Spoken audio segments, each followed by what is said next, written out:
Sadly, I heard what you said about wanting to forget being manager of the parliamentary business in the Senate, but sadly I would have a question about that.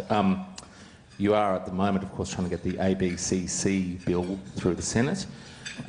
There's been some talk about negotiations with the crossbench to do that. Today a couple of them have popped up and said, well, actually, the government isn't talking to us, and basically thrown into question the bona fides of any such negotiation. I'm wondering if you could respond to that. Have you been talking to them? What's actually happening there? Thanks for that. Well, Michaelia Cash, who is the Minister for Employment and Industrial Relations, has been talking to the crossbench for a long time on these issues. So yes, the government is talking to the crossbench.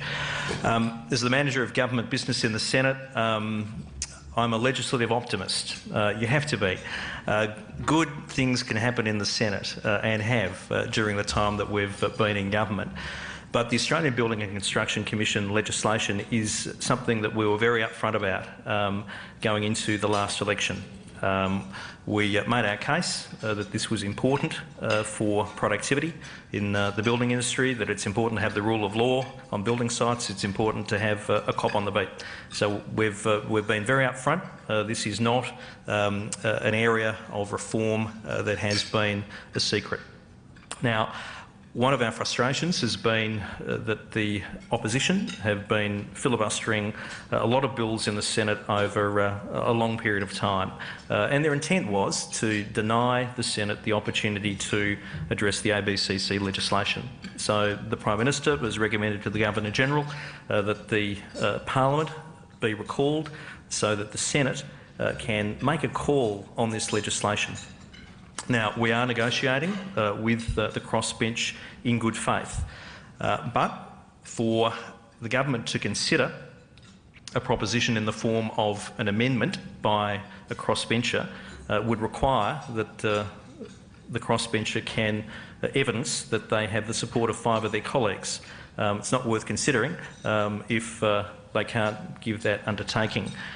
Also, any amendment that we look at can't seek to weaken the intent of the legislation, nor can it seek to go substantially beyond what the purpose of the ABCC is. So Michaelia Cash is negotiating in good faith. We would much prefer to have this legislation passed through the Senate, but if it's not, if we do find ourselves at an impasse, then we have a constitutional mechanism to resolve that deadlock, which we will use.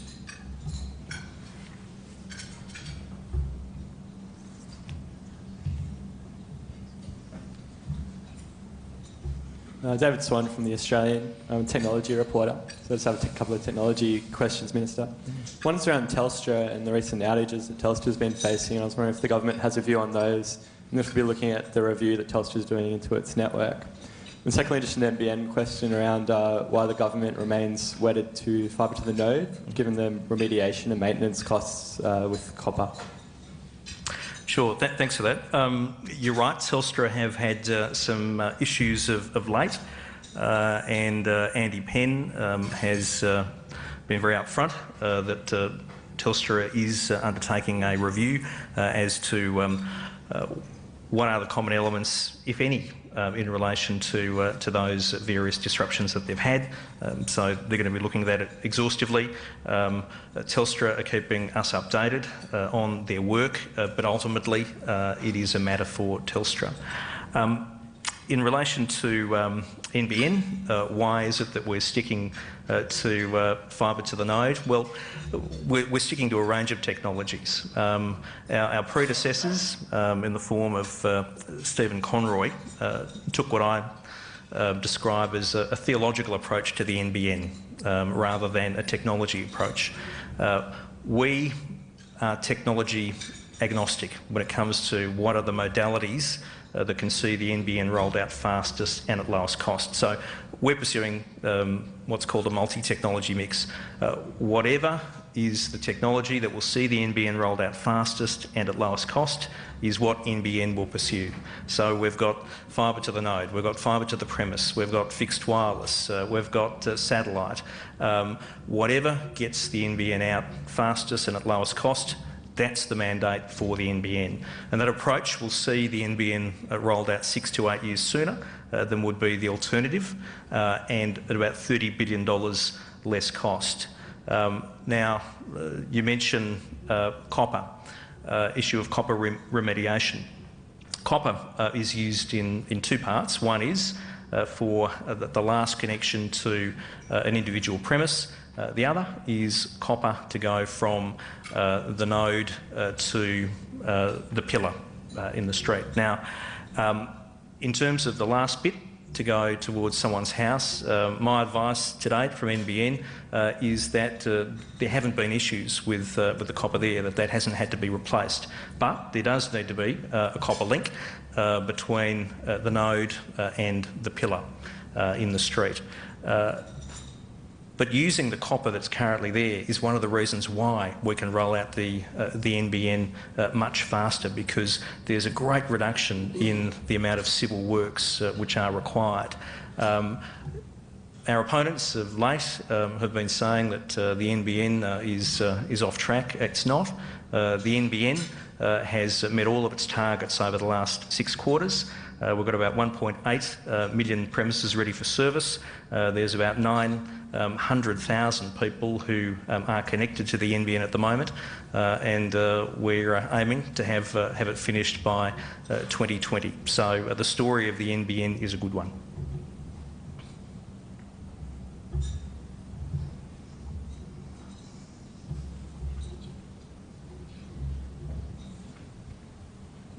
Jim Middleton for Sky News.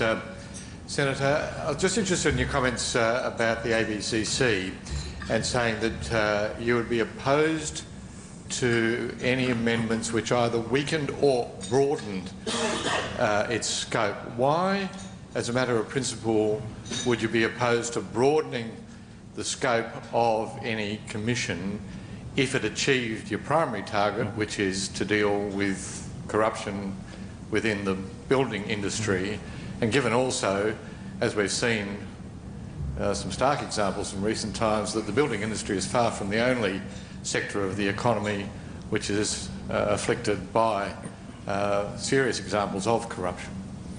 Thanks, Jim. Obviously, anything that would weaken the ABCC, it's self-evident why we would oppose amendment that proposed to do that.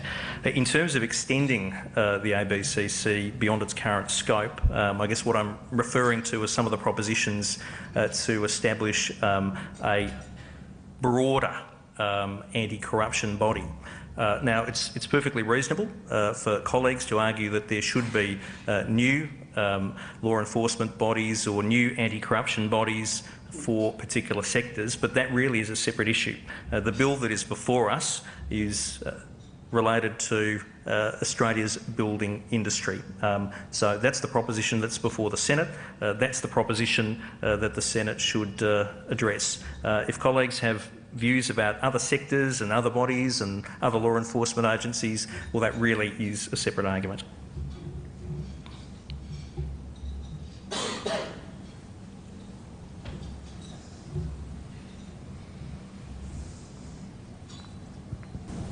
Mike Osborne from AAP. I was wondering if you could expand a little bit on the timing around when the media laws might actually take effect, and the inevitability of media mergers post that time, and what the plan is to ensure that there remains a range of media voices and we don't end up with 2 or 3 media organisations that are ruling the roost.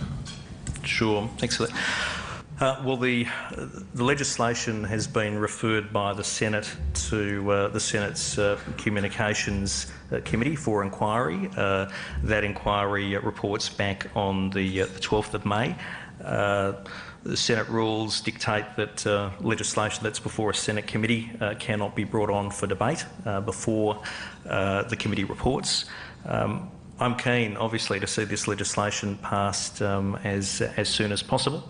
But I need the numbers to do that. And I'm continuing discussions with my counterpart across the aisle, Jason Clare. He does have an open mind on 2 out of 3, as I say, 75% reach they're on board with, but I want to see this go forward as a package, and I would urge the Labor Party to come on board and to treat it as a package. If the Australian Parliament can't address these two rules together, then there's a failure to appreciate the world that we're currently living in today.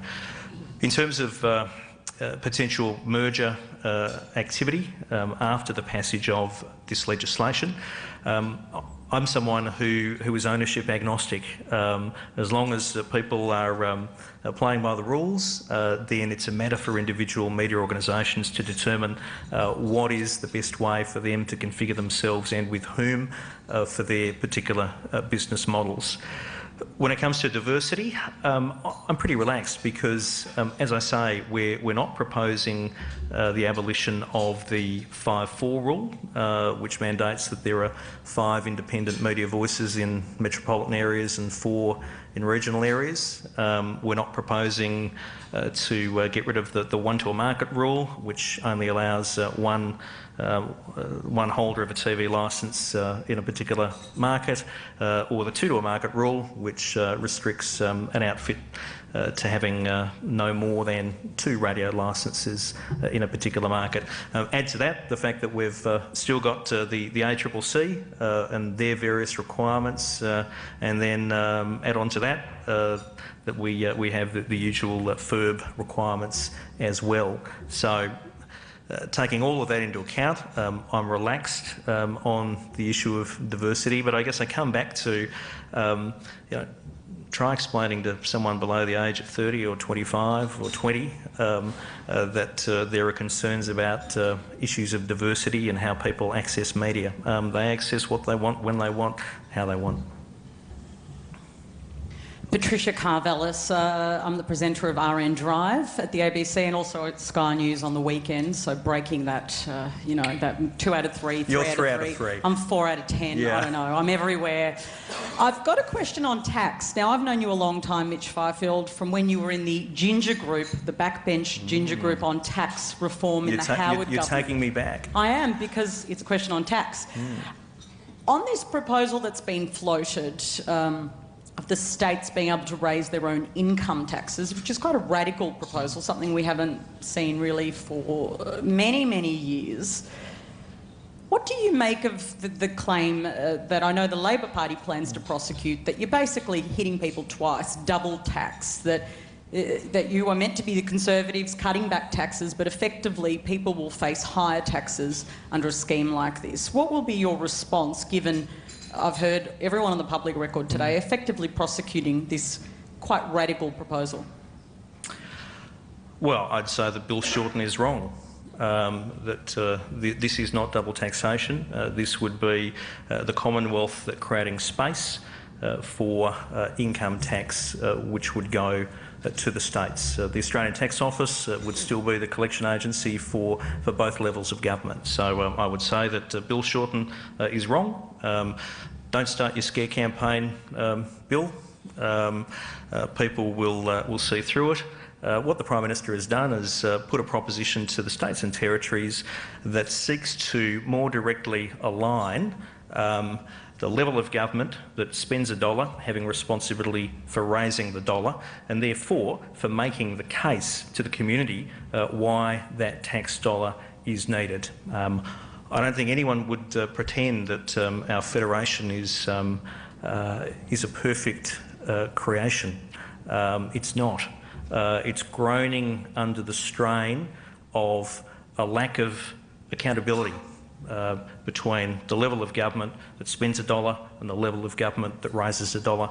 The PM's put this on the table for discussion. A number of First Ministers have indicated that they're open to the discussion.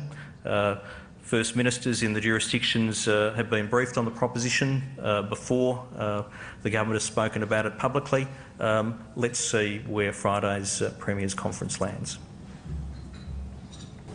Hi, I'm Alana Schetzer from The Age, and I just wanted to ask you regarding the climate in the media industry. Obviously, my job is on the line, along with my colleagues, the recent announcement from Fairfax to cut jobs. And I wanted to ask what the role of government could be in the industry. Obviously, Fairfax isn't alone in job cuts, and it affects our ability to do what I think many consider to be a public service. Is there a role for governments, you know, tax cuts for new startups, media, you know, new voices? Can you just give us money like you gave to the car industry for years? What can you do? Thanks. Thank you. Well, the car industry is perhaps not a good analogy, because we did cease that particular activity in the not too distant past. But I take your point. This is it's an unsettling time to be a journalist, as media organisations are changing the way that they deliver. I made reference to Greg Highwood's opinion piece from last week, and Greg has had a bit to say over recent times on the challenges that are facing Fairfax. But Fairfax is not unique in addressing changes in technology, changes in the habits of consumers. Is there a role for government? Well, yes, I think there is a role for government, and the role for government is to create a policy environment that gives the greatest freedom to media organisations to configure themselves in ways that will help them be viable. And that's what the package of reforms that I put into the Parliament is about. It's about giving greater freedom to media organisations. And just to take regional broadcasters, regional TV broadcasters as an example, they've been strong advocates of the reforms that we're putting forward, because they say, give us the freedom to combine in ways that will enhance our viability. So there is a role for government. I don't think it's by way of direct support, but I mean, I'm optimistic about journalism. There will always be a market for quality journalism. There will always be a market for what it is that people who are good investigators and good writers do. So I'm optimistic.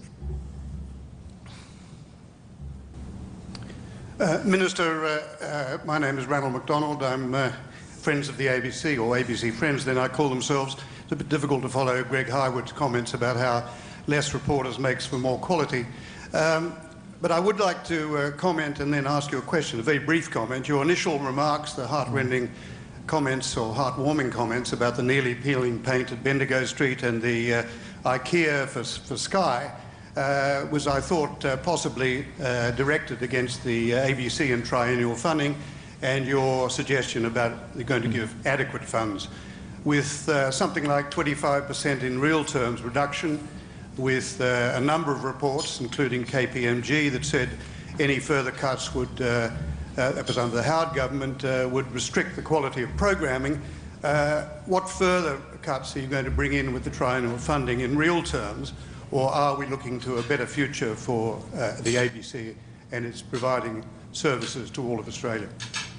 Thanks, Ranald. And I think probably everyone in this room would be happy to class themselves as a friend of the ABC. The ABC is an important national institution, and Australians have a great deal of affection for it. My references to Sky and the old Bendigo Street studios were more really to make a point about commercial broadcasters rather than to be a reflection on the ABC. But given the inevitability of it being seen as a reflection on the ABC, I thought I would hasten to add that the ABC will be resourced to a degree that Tony Jones won't need to take to the tools just yet. The ABC does receive significant funding from the public, and I think the public are pretty relaxed about that. we are in the lead up at the moment to the next triennium. That is something that's determined in the context of the budget. So I can't give you today what the dollar figure is that the ABC will be receiving. But rest assured, the ABC will be well resourced and it will be able to do the important work that it does. Mitch. Bill Ford's my name, former journalist with the Herald newspaper. In your capacity as Leader of Government Business in the Senate, you deal closely with the independent senators. I wondered if you'd care to tell us what that's like and to give us a free character assessment. Thank you, William. And you failed to mention your distinguished service in the Victorian Parliament previously. Look, it's a joy being the Manager of Government Business in the Senate. And for the record, all of my Senate colleagues, Liberal, National, Labor, crossbench, are handsome, intelligent, wise. But in all seriousness, yes, we have, as you know, changed the law in relation to the voting system for the Senate.